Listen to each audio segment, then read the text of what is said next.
দৰং জিলাৰ পাথৰিঘাট ৰাজচক্ৰৰ সদৌ অসম গাঁও বন্ধাৰণ সংস্থাৰ দৰং জিলাৰ পাথৰিঘাট ৰাজচক্ৰ সমিতিৰ তৰফৰ পৰা আজি আমাৰ সন্মানীয় দুজন জ্যেষ্ঠ গাঁও প্ৰধান আমাৰ মাজৰ পৰা অৱসৰ ল'লে চৰকাৰী নিয়ম মতে। চৰকাৰৰ 2021 চনত যি অসমৰ যশস্বী মুখ্যমন্ত্ৰী হিমন্ত বিশ্ব শৰ্মাদেৱে যি আমাক ঘোষণা কৰিলে গাঁওবুঢ়াৰ পৰা গাঁও প্ৰধানলৈকে পৰিৱৰ্তন কৰিলে, তাৰপিছত অৱসৰী কথাটো আনিলে। আমি শুনা নাছিলোঁ কেতিয়াও গাঁওবুঢ়াৰ যে অৱসৰ হয়, কিন্তু এই শব্দটো আমি পাই 2021 চনৰ পৰা যি অৱসৰী কাৰ্যসূচী চৰকাৰে ল'লে, আমাৰ চক্ৰৰ তৰফৰ পৰা এজন আমাৰ গগন চন্দ্ৰ কুমাৰদেৱে 30 আগষ্টত 2024 30 আগষ্টত অৱসৰ ল'লে আৰু 30 নৱেম্বৰ 2024 আমাৰ দেৱেন্দ্ৰ চন্দ্ৰ ডেকাদেৱে আমাৰ পাটিদৰং গাঁৱৰ গাঁও প্ৰধান তেওঁ অৱসৰ ল'লে।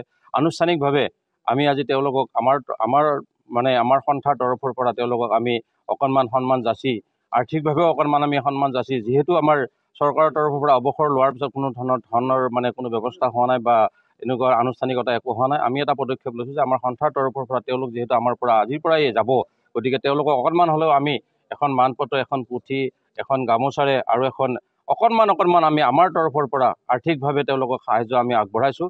গতিকে আমি চৰকাৰক অনুৰোধ জনাব বিচাৰিছোঁ তেওঁলোকে নিশ্চয় পদক্ষেপ ল'ব যে আমাৰ গাঁও প্ৰধানখিনি যিহেতু আমাৰ শক্তিৰে পৰালৈকে গাঁও প্ৰধান হৈ থাকিব পৰা ব্যৱস্থা এটা আছিলে।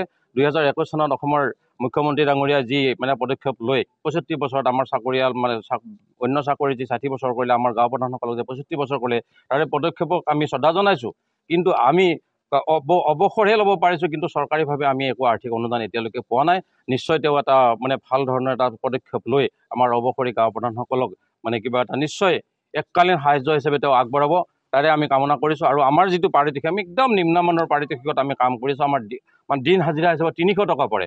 আমি এজন মানুহক যদি ঘৰত কামত লগালে 500 টকা দিব লাগে, কিন্তু আমাৰ মজুৰি আমি 300 টকা পাওঁ। দিন ৰাতি 24 ঘণ্টা আমি মোবাইল চুইচ অফ কৰিব নোৱাৰোঁ, ৰাইজৰ সেৱা কৰিব লাগে। তেনেধৰণৰ এটা পদক্ষেপত আমি থাকি আমাৰ গাঁও প্ৰধানক যেনেকৈ আমাৰ অৱসৰ ছিষ্টেমটো কৰিছে, আমি আচলতে অতি দুখিত।